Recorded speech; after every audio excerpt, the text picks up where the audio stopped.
So now we're going to pick up where we thought we'd be like an hour before. It feels like I got an hour of my life back. We are now going to be with Rafat Ali. And Rafat is a fascinating media entrepreneur. We have known each other for a long time, but we first spent some time together in the fall of 2001. Think back to November 2001, the economy was having trouble because of the 9/11 attacks and the dot-com bust.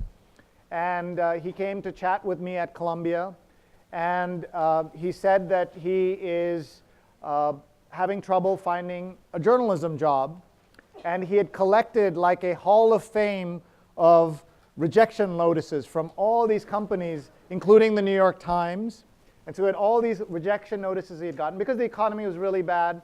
And then he had the other issue of not being an American, so he was on an H1, he would need an H1B visa. He graduated from Indiana University, top student there in Bloomington, but he had this issue of not being able to find a job. So he said he's moving to London to live in his aunt's house maybe, and start a blog. And I said, good luck, my friend, and I sent him off. I tell people that's the biggest mistake I have made, because I should have said, I should have given him $1,000 and said, this is my investment in Rafat Ali Incorporated. Because this gentleman goes to London, starts a blog, and blogs so passionately about the topic he was interested in, and that was about the media. And from there is able to create a brand and starts getting freelancers around the country, and then gives himself a visa to move to the United States, Santa Monica, if I remember. If you're going to get to pick wherever you want to live, you can live in Santa Monica. So he goes there. He has an event here in New York, kind of an opening event in New York. It's oversubscribed that he has to put it on Ticketmaster to give away the tickets. And the keynote speaker is Arthur Sulzberger Jr., whose company had rejected him 4, 5, 6 years earlier. And at that event, or soon after, a local VC gave him a bunch of money to support his startup. And then many people I know started writing for him, and he really was Rafat Ali Incorporated. And then his company got bought by The Guardian for, the number's public, right? No, it's not. It's not public, but it's not public. The rumored number. Okay, so the rumored number. I'll say the rumored number. I don't have his permission, but the rumored number is $30 million. And then, if that was me, I would be retired, living in Fiji, never to be heard from again. But entrepreneurs have this bug to do new things, and so he goes out and he does it again. And he has created, after having started paid content, which many of you remember. They were also among the first news organizations to understand the value of in-person events. And you had a great conference, and you made lots of money from that. And he then went out, picked another niche, and blogged and digitized it in a way that had not been done before in the travel industry. And he launched Skift, S-K-I-F-T. And he has done what he did in paid content in travel business intelligence. And he is now joined us. He'll be with us for a few minutes. We'll talk about how he socials and his success in so many different arenas around digital.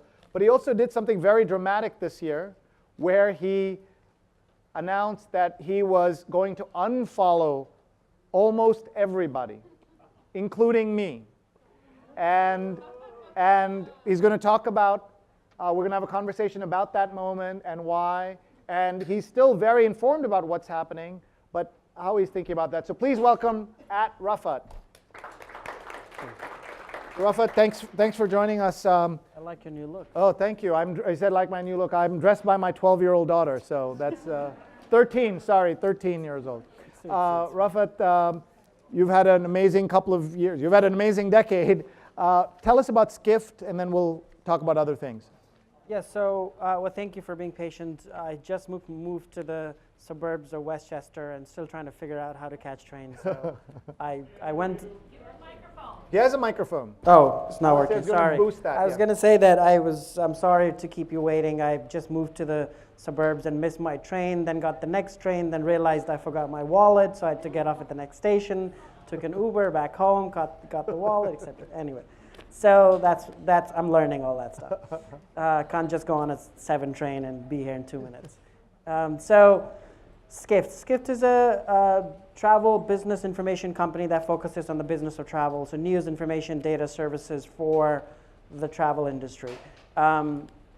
The fastest way to understand us, I guess, is an analogy. We're the Bloomberg of travel. So in a relatively short time of about now coming up to 4 years, we're now the largest news information site and source in the travel industry across all sectors of travel by magnitudes of anybody else. So, and we're now soon to be 28 people. 30th and Broadway is our office in New York, so not too far. And we're hiring our first London overseas journalist in London in about 2 weeks. So growing fast, profitable, profitable in media, I should say that again, in a very short time. So it's an amazing sector, and we love to do what we do. And you have a great conference every year? Skift Global Forum, where Shri spoke the first year in 2014. We did last year, 2015, and doing it again this year. When is it? September 27, 28 at the Lincoln Center. So 1,000 people, big-time CEOs in travel, etc. I learned so much just attending that conference. So you took paid content, you took the idea of about the topic of content and did this amazing thing. You did it again in Skift. How did you pick, in each case, what topic you were going to write about? I guess the way to answer it is I did look at other sectors as well. Like, for instance, I looked at sports, going down, building a business of sports, vertical media company. I looked at education as well. I absolutely have no idea about any American sport. I don't know any rules about any sport in America. So I figured while I like the challenge, I think there's a white space there. I would love it for the first 6 months to a year as a strategic challenge, but I just am not passionate about the subject at all. So education, I guess now I have a kid, so I worry about that long term, but I still wasn't that passionate about education 5 years ago. So I think the answer is subjects that I really, really, really care for. Media, which I've spent my life in 15, 20 years at this point, and travel, which I loved traveling. So between my first and second company, you know this well, I took 2 years off and traveled. So sectors which I know I love and I can spend tons and dozens of not dozens of years, but like dozens of 10 years in it. I would love to build something around that. So the subject has to be something that I love. And the fact that can we create our own white space even if they're competitors? And so travel, it's not like there weren't travel business publications before we came 4 years ago. It's that the way that we're looking at the world of travel was very narrow. And we came in as outsiders. And I think paid content was a similar story, an outsider who created something, and Skift is also the same story. So there is value in outsiders coming into industries and being naive about what they're trying to do, and turns out that's the way to do it. Another lesson I think from watching you do paid content was that you were doing it with not a plan on exits and things like that, but you loved the topic and you just did the work. And I like to tell people, thinking of Rafat and a few other folks I know, that if you're not willing to do your startup for no money, you won't be able to do it for all the money in the world, right? You have to be willing to make no money, but just work really hard, and that passion came through, and there was a lot of times when you had no money. No, I mean, no. I think that one of the things about media startups, doing startups is crazy. Think about doing a media startup. It's doubly crazy. Why would anybody want to do a media startup? It's freaking hard. People hate you, everybody hates you. It's hard to make money, and everybody wants something from you. You start a conference, everybody starts pulling at you, want to be a speaker, everybody wants sponsor, all this crap that you go through in life. And you lose your hair in the first startup, and then what else do you have to lose? So it's hard, but the high that you get from creating a brand that in my case, in our case, the companies that I that I've created are focused on business. So CEOs of companies or people in the industry that depend in a big way to do their job is a big feeling. And I was talking about conferences. Every conference guaranteed you lose 10 years of your life at every conference. Liz, Linda, and Hal are agreeing right now. Yeah. But the reason you do it, and you know this very well, the reason you do it at the end of the day of the conference, that evening when you pull off a successful conference, the high that you get then is the high you'll never get without actually being high. So it's just an amazing feeling if you pull off a successful conference. But oh my God, it's freaking hard work. All right, before we go to questions, I have one for you. Tell me how you arrived at unfollowing hundreds, if not thousands of people. No, hundreds of people. So Twitter is a freaking addiction. I cannot get rid of it.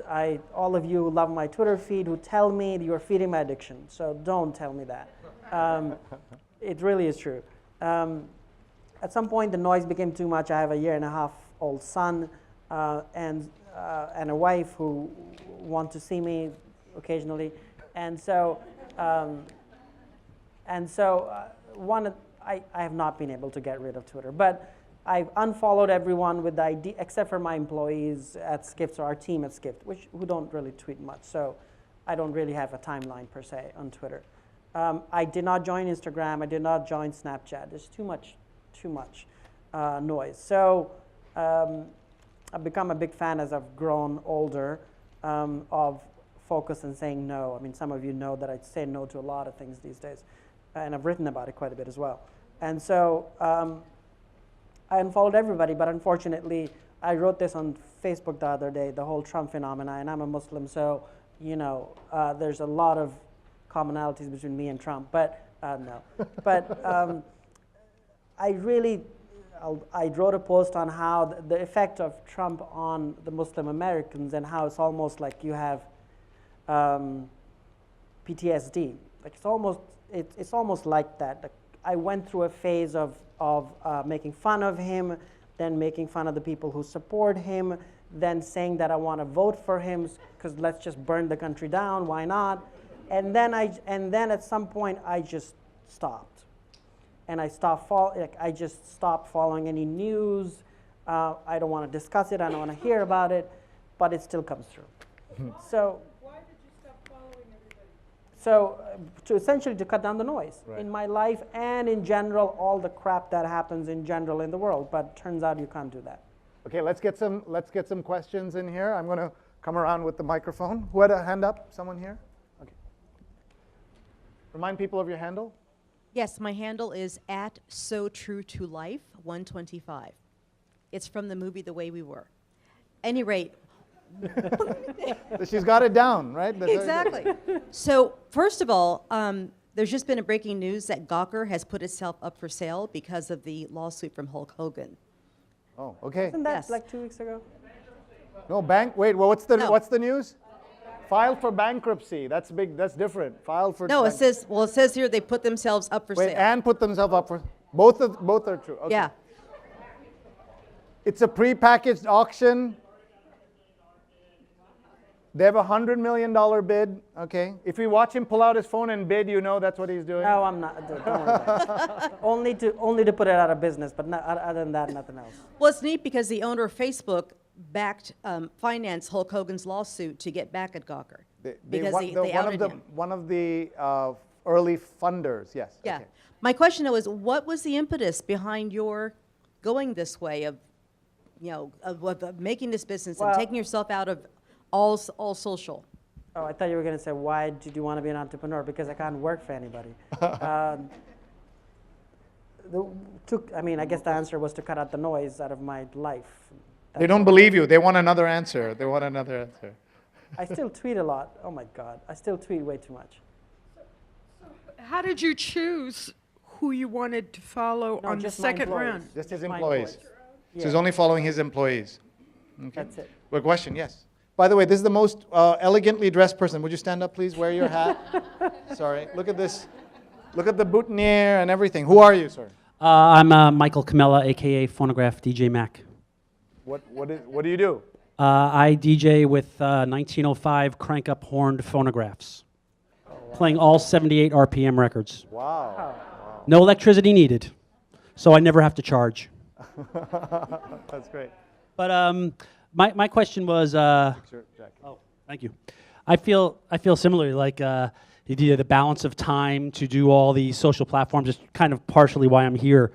But once you reach a level of success, that's very easy to do, I would imagine. But I would imagine like 10 years ago you wouldn't have thought of that, or whatever. Maybe 5 years ago, you think I have to be on all these platforms.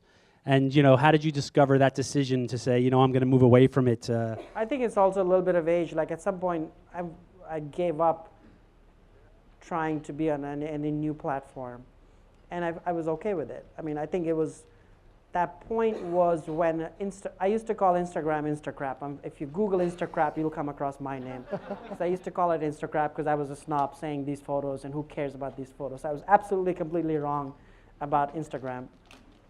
100% wrong. After Instagram, because I call it Instacraps, I could not go on it because that would just be that would not be great. So I think after Instagram became big, I just reconciled to the fact that I'm okay not chasing new platforms. And Twitter, as it is, was eating up so much of my life that I didn't know it. And Facebook, for me, is a very different thing. It's a relatively peaceful corner of the world where I post, 3 times a week or something. Like to see baby photos. I'm a big fan of baby photos. We don't post our own babies' photos, but I would love to see other people's babies. So that, yeah. I think I'm very at peace that I'm not on Snapchat or Periscope or Live or whatever else. All right. Rafat, in terms of your entrepreneurship, many people out here, I'm sure, are thinking of starting their own business. Couple of quick tips for them, and then we'll. Yeah, I wrote this post. If you go to rafat.org on my site, the first post is called "Why It's the Best Time to Be a Media Entrepreneur." Against all the other things that are happening in media, which is people getting laid off, all kinds of stuff happening in the media industry in 2016. It's an amazing time to be an entrepreneur in media because the tools are cheap, the talent crunch is coming down a little bit in terms of people being available, just because there are a bunch of journalists and other people being laid off. Every tool that you need to build your company exists, so you don't have to pretend to be a tech company. You can just be a media company. Tons of distribution vehicles exist. Emails has made a comeback in a lot of ways. And email is the lifeblood for a lot of media companies, and especially companies like ours that are smaller and focused on a sector. So tons of things. I think that the key is to figure out every sector, there's already tons of people in it. What's your different point of view on the world that you can build a brand around? Building a brand in media is not a science, it's an art. You have to, there's no formula for it. So unless you have a very different point of view of looking at the world, try not to do the same thing that everybody else is doing. So there's no point starting another general interest news site aimed at millennials, because who the fuck cares? So you have to figure out what your point of view of the world is. It's I don't know if that's an easy answer, but that's an answer. Okay, folks, Rafat Ali, everybody, thank you so much. All right, thank you. And you should know that in addition to his very complicated day, he's fasting. So getting around the city and everything else, it makes it more complicated, but we all ate for you, so we're good.